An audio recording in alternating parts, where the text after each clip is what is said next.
ঢাকা শ্যামলী শিশু হাসপাতালে গিয়েছিলাম। সেখানে গিয়ে দেখেন সামনের পরিবেশটা দেখানোর চেষ্টা করছি।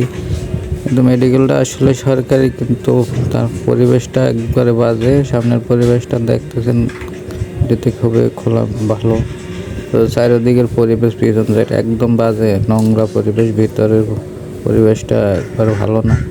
মেডিকেলটা আসেই শুধু সরকারি নামে, কিন্তু টাকা ছাড়া কেউ কথা বলে না সেখানে। তো হঠাৎ দেখতে পাই একটি মেয়ে, সে কান্না করতেছে সপরিবারে মিলে।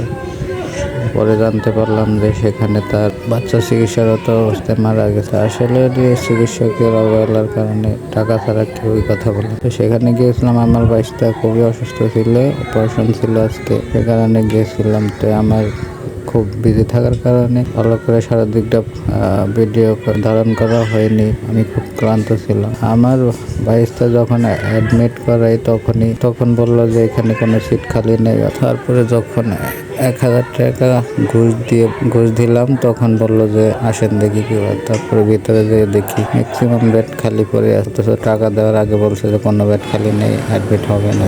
আসলে মেডিকেলটার নামে শুধু সরকারি, কার্যকলাপ খুবই একবারে বেসরকারিভাবে করতেছে।